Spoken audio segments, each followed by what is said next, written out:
Bonjour à tous, nous allons voir ensemble un thème sur la défense, différents thèmes sur la défense. Donc il y aurait la mobilisation, les échanges défensifs, accepter le sacrifice, la contre-attaque, la prophylaxie, et garder une bonne structure, et les défenses basées sur la tactique. Donc nous allons voir une série de plusieurs vidéos basées sur ce thème qui est la défense, un thème qu'on n'est pas habitué à étudier. Nous allons voir un premier exemple pour nous familiariser avec ce thème-là. Ici, c'est très au blanc. Vous pouvez appuyer sur pause et chercher de votre côté. Quant à moi, je vais vous donner la solution. Donc là, on voit que les noirs menacent d'un point H2. Du coup, il faut revenir défendre. Comment peut-on revenir défendre? Il suffit de faire échec. Et après, une fois qu'on fait l'échec, on revient en G2 et on voit que là, on défend bien notre pion H2. Nous avons un pion de plus et on n'a aucun problème avec les blancs. Voilà. Donc là, ce premier chapitre, ce sera sur la mobilisation. On est capable de regrouper ses forces et de revenir défendre. Voilà pour le premier exemple. Ça va vous donner un aperçu. Ici, c'est très au noir. Vous pouvez également appuyer sur pause et chercher de votre côté. Du coup, ici, il va falloir, on voit un peu la même chose que l'exemple précédent. On voit que les blancs menacent d'emprunt H7. Du coup, il faut revenir défendre. Et il y a une solution basée sur la géométrie. Il suffit de faire échec. Et après qu'ils aient bougé le roi, on revient avec le fou. Et voilà, on a fait le petit coup intermédiaire échec qui nous permet de revenir défendre le pion H7. Même si les blancs continuent par un coup comme fou H6, il suffit de bouger la tour. Et même s'ils font échec, on revient avec le fou. On voit que notre fou comble bien les trous. Et on reste avec deux pions de plus. On n'a aucun problème. Voilà. On a bien utilisé la géométrie avec le fou. Donc on peut utiliser cette manière pour venir défendre. Un autre exemple. Ici, c'est un peu plus compliqué. Alors déjà, il faut voir ce que les blancs menacent. Évidemment, on peut vite se rendre compte qu'ils menacent cavalier G5 et dame prend H7. Et ici, il y a une manœuvre thématique pour les noirs de revenir défendre. Donc la case H7.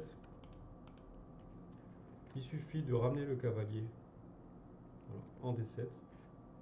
Et après cavalier G5, cavalier fuite. Ça, c'est la première étape.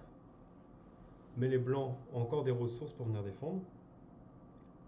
Ils font tour D3. Leur idée, comme vous pouvez le voir, c'est de venir en F3. Mais ce n'est pas tout. Derrière, ils peuvent aussi manœuvrer avec leur tour en faisant tour F4, tour H4, rajouter un attaquant sur le pion H7. Et là, je peux aussi vous laisser chercher de votre côté. Alors, j'espère que vous avez des idées. Ici, tout simplement, on voit qu'il faut défendre F7 dans le premier temps. Donc, on peut jouer A5. A5 avec l'idée déjà de pousser le pion. C'est un pion qui peut aller à la dame, c'est un pion passé. Et la deuxième idée, c'est de pouvoir jouer tour A7 pour défendre le pion F7. Donc l'idée, c'est de regrouper toutes nos forces, mobiliser toutes nos forces pour revenir défendre les points vitaux. Après tour F3, tour A7, on voit qu'on défend bien le pion F7. Et les blancs continuent leur manœuvre pour aller en H4. Et là, on va continuer. Là aussi, je peux vous laisser chercher de votre côté. Ok, très bien. Ici, il faut continuer à rapatrier les pièces en défense. Donc, après, dame D8, tour H4. Et là, il fallait avoir bien calculé qu'il fallait jouer F5. Et on voit que la tour défend bien le pion H7. Évidemment, les blancs peuvent prendre en passant. Et on reprend de la dame, et là, on n'a plus aucun problème. C'est pour ça qu'on a ramené notre dame en D8, si on revient en arrière. C'était pour reprendre après la prise en passant le pion en F6 de la dame. Et là, avec notre pion passé, on va gagner facilement, on a stoppé les blancs. Voilà, là c'est un exemple plus complexe. Ce qu'il faut aussi remarquer, c'est qu'il faut bien anticiper les idées adverses.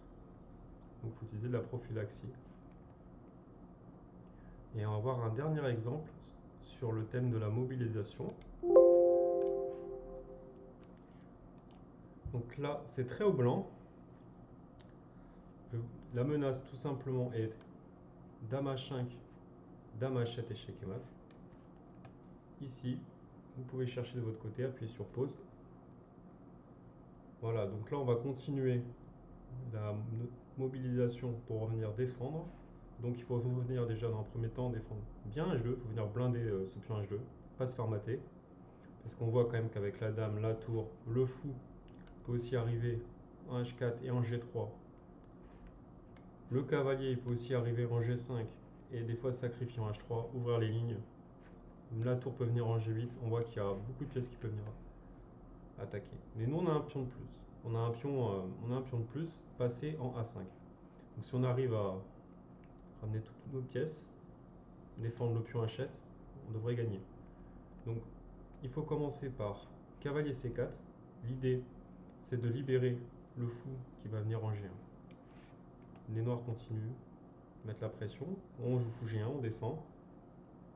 Ils viennent avec leur fou pour ajouter une pression sur le pion H2. Et là, la deuxième étape, c'est de continuer à ramener des pièces en défense. On va continuer, donc on ramène le cavalier dans l'idée de revenir en F1. Vous avez vu là, c'est le deuxième exemple où on voit que le cavalier en F1 et en F8, c'est souvent une très bonne pièce, très bonne case pour le cavalier pour défendre. Après, fou G3, cavalier F1, et là, les noirs n'ont plus beaucoup de possibilités. Même si je tour G8, tout simplement on pousse notre pion passé, et là on devrait gagner sans problème la partie. Et ils peuvent pas rajouter un attaquant. Voilà. Fallait surtout pas jouer à H3. Parce que je vous dis après H3, là ils auraient pu sacrifier avec G5 et prend H3 et c'était très dangereux. Et on allait se faire mater. Donc voilà pour ce premier chapitre sur la défense. Donc là on a pu voir la mobilisation. J'espère que ça vous a plu et que ça va vous inspirer pour vos prochaines parties. Merci à tous de m'avoir suivi. À très bientôt.